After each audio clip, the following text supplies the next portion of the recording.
And so I'm very sleep deprived. And so I'm going to cheat a little bit and keep my notes up here with me.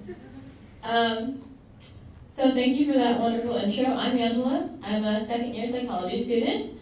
I am going to be telling my story. I'm going to be telling a story of depression, self-harm, and suicide. And so I wanted to preface this originally, and I'm going to preface it now. If at any time you feel, during my talk that you need to leave the room, please feel free to do so. Your health and well-being is far more important than anything I could say, ever. I also wanted to put out there if, afterwards, whatever I said, made you feel something, please feel free to come by and talk to me and say hi, or I'll give you a hug, or I don't know, whatever. Okay, so, depression. What is depression? Depression is a serious mental illness. It is an emotional disorder. And I am here today because I wanted to share with you a first-person account of really serious depression. Depression is a really individual disorder. For every person, it affects people very differently, but it's also a very universal disorder because it can affect anyone, anytime, anywhere. If we're looking at my specific demographics, I'm just your average student. I came from a pretty stable home. I didn't get bullied, like all of you here. I was lucky enough to get into this university. But depression doesn't care about demographics. Depression doesn't care about your personality. I've had a lot of people tell me, wow, you seem way too chipper, way too outgoing, way too happy to have depression. And that's not true because behind this facade of I'm really happy, I'm really chipper, and I'm really outgoing, I was struggling with really serious depression. I had a very unique case. I had a period of 5 months, which is very, very short, very brief, but it hit me really hard, really sudden, and again, depression is an individual experience. Everyone has it differently. They do have it. It hit me January 2014, January 2014,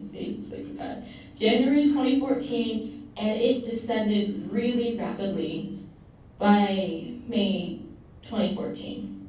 So, January, I started feeling really off, and I attribute it to it's a new quarter, everyone, is getting off winter break, no one really wants to be in school stress, all that fun stuff. But I realized that I was feeling off, but it was because I was feeling really sad. I was feeling really down. I was feeling really consistently negative, day after day, week after week.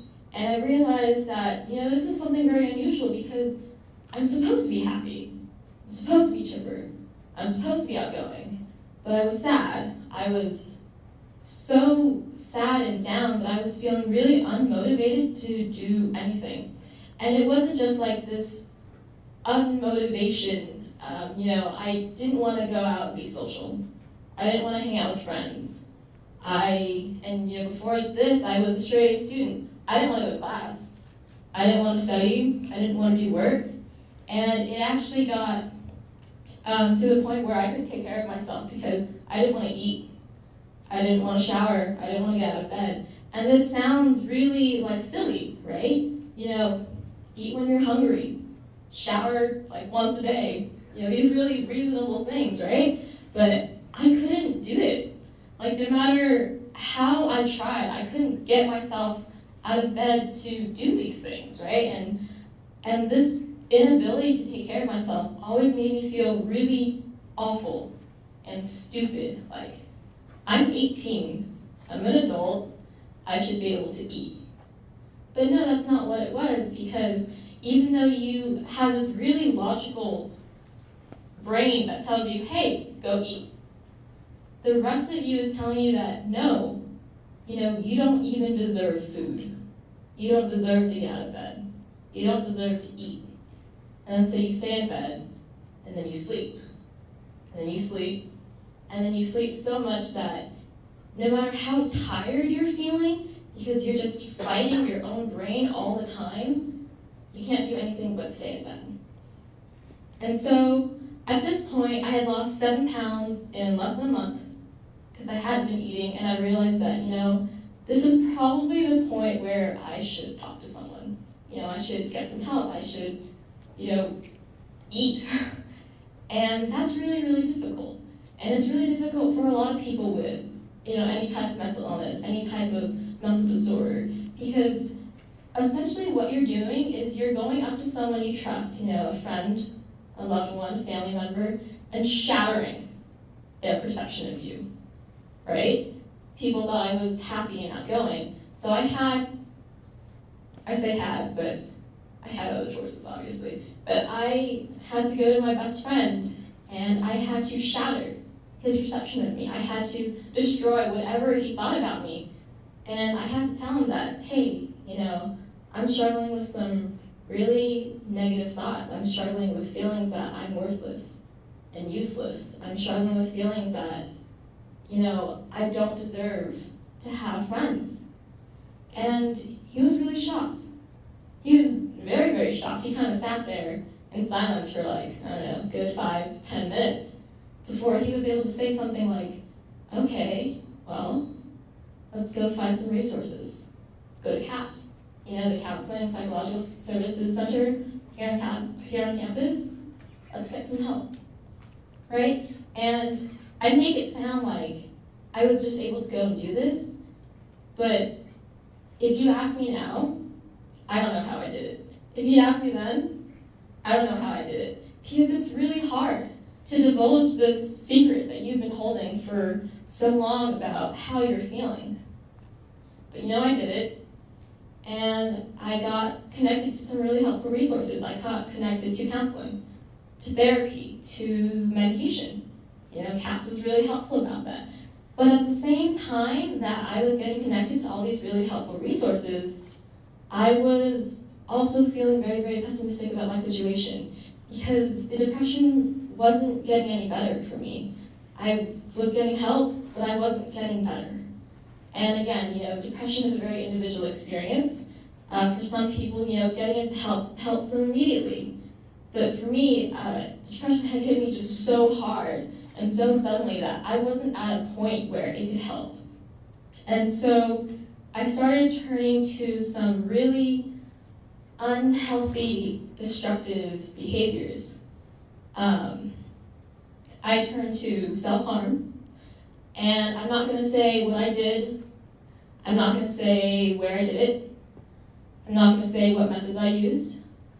But I will say that I have scars up and down my legs, and they're still here after a year. And some days I can't wear shorts.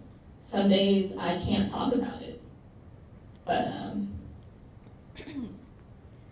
But yeah, so self-harm is one of the hardest things for people to grasp, I find, when I tell my story. Why would you do it? That's really stupid.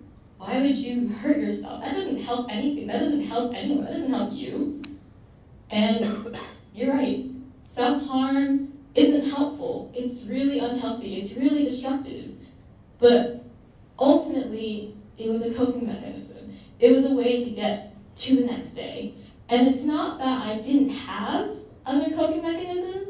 I could sketch, draw on charcoal. I could write poems and journal and do spoken word. I taught myself how to solve a Rubik's Cube in 2 minutes. I learned how to finger knit bracelets.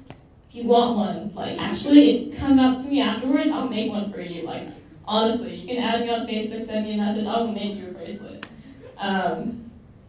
So it's not like I didn't have other coping mechanisms, but I turned to this one because, and everyone has their own reasons for it, but I turned to self-harm because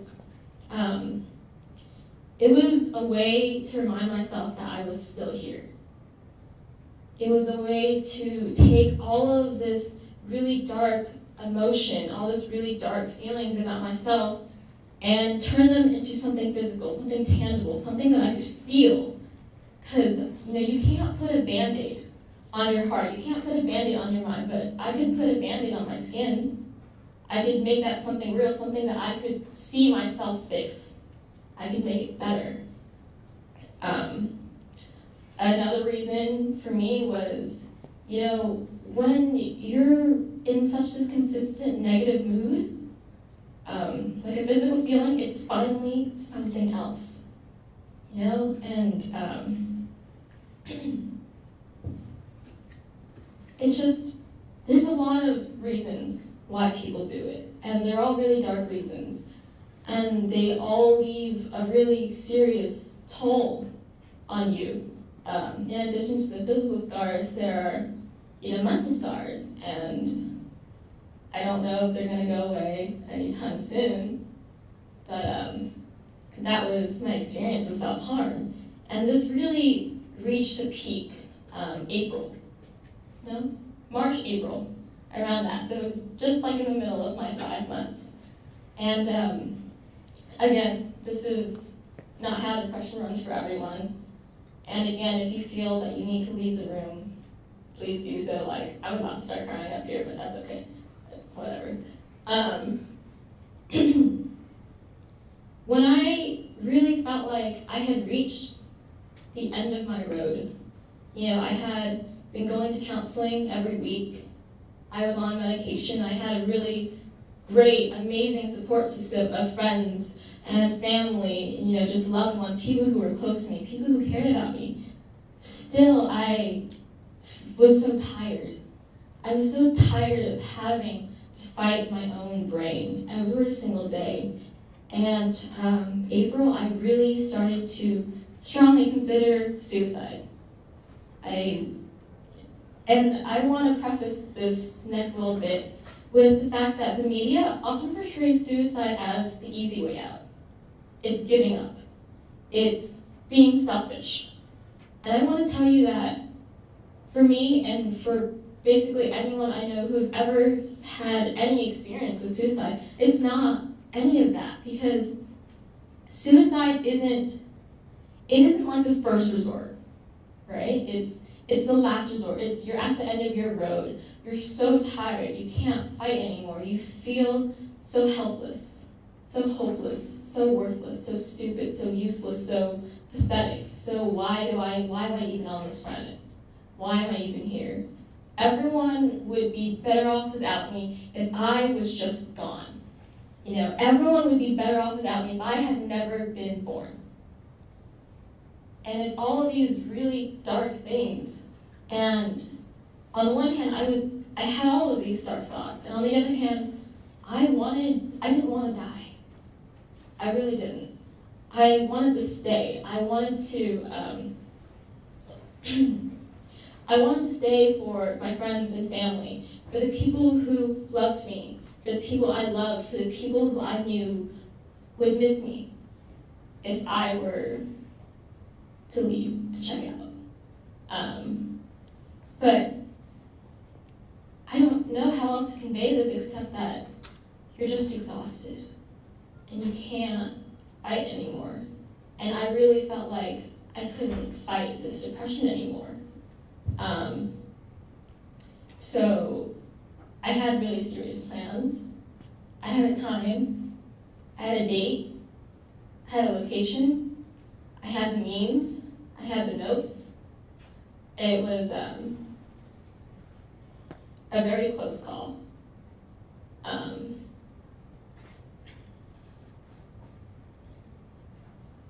And I will forever be grateful to the people in my life who were there at the time to convince me that, you know what, maybe this isn't the best option.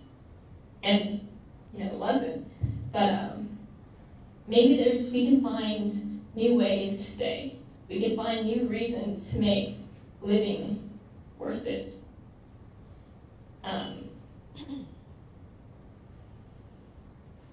Sorry. And I didn't do it. I'm still here. And I came to give this talk today because I wanted to show everyone that I am proof that depression is really scary and really terrifying and really, really hard to struggle with, but it gets better. I wanted to show people that self-harm isn't this stupid thing that people do for attention.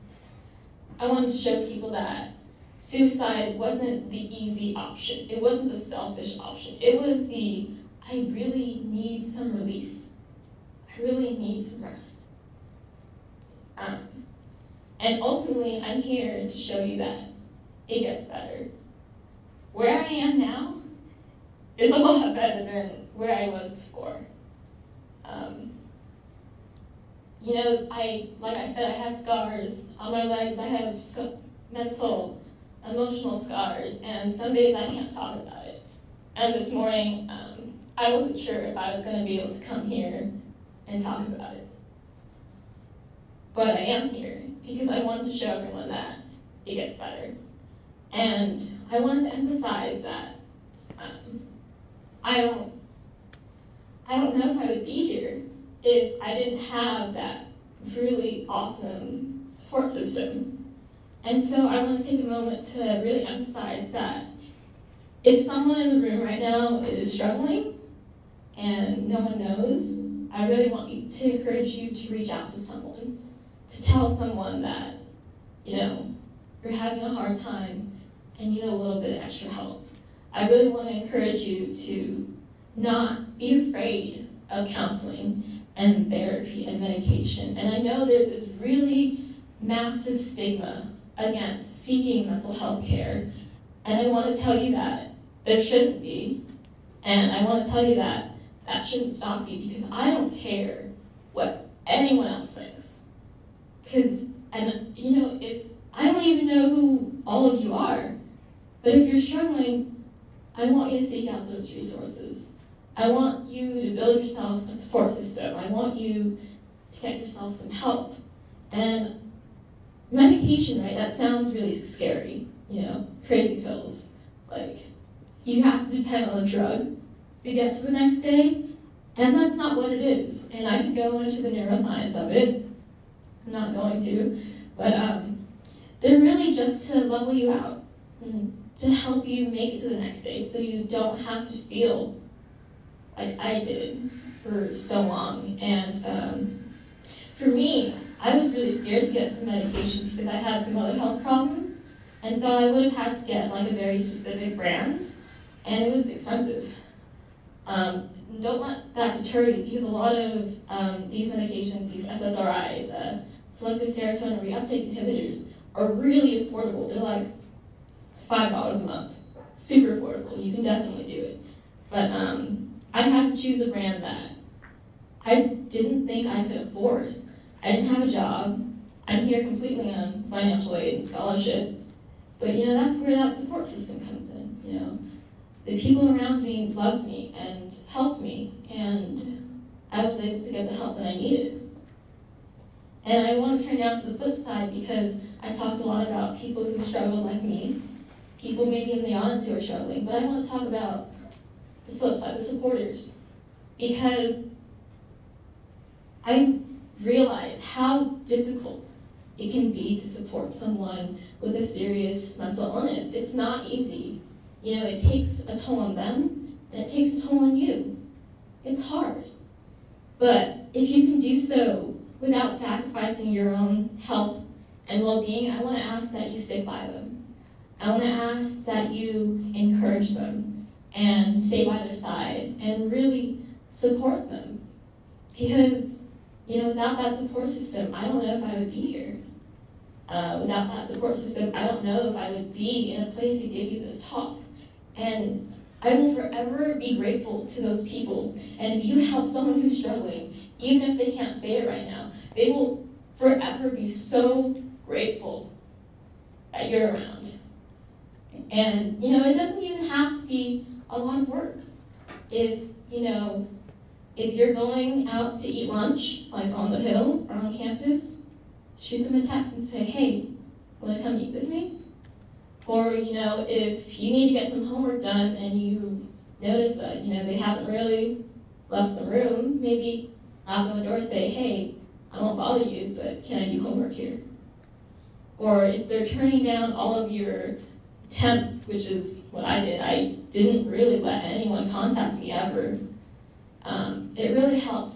3 a.m. panic attacks. I didn't think I could make it to the next day, but I could read a text that said, from a best friend that said, hey, I know it's hard. You're gonna be okay. Really, simple things like that. And, right, so if you're struggling, please get help. If you know someone who's struggling, please help them. Because ultimately, it gets better. And I'm essentially still in that recovery period of this really serious depression. They don't really say that you've recovered from suicide until it's been a year out from your last attempt, and it hasn't been, right? So I'm still in really serious recovery, and I wish I could tell you all that recovery was this straight, linear trend towards, I'm really sad, but now I'm better. And that's not how that works. Recovery is this really up and down, some days I'm good. Some days I can come out here and I can do these talks. Some days, not so much, and I can't get out of bed. Some days I really struggle with wanting to fall back on those self-harm methods. And those are the hardest days, because I know how much it hurts me and how much it hurts everyone around me. But still, we're still in recovery, and it gets better. No matter how long it takes, no matter if it's months or years, decades, it gets better. No matter how hard it is right now, no matter how much you're struggling right now, no matter how hopeless you feel, no matter how worthless you feel, it gets better. It really does. I'm here as proof that it gets better. I'm here to tell each and every one of you that even if you're not struggling right now, or even if you are, or even if it's not at all related to you, I want you to know, I want you to take away the message that it gets better. I promise that no matter what you're going through right now, and it could be anything, I want you to know that it gets better. I promise.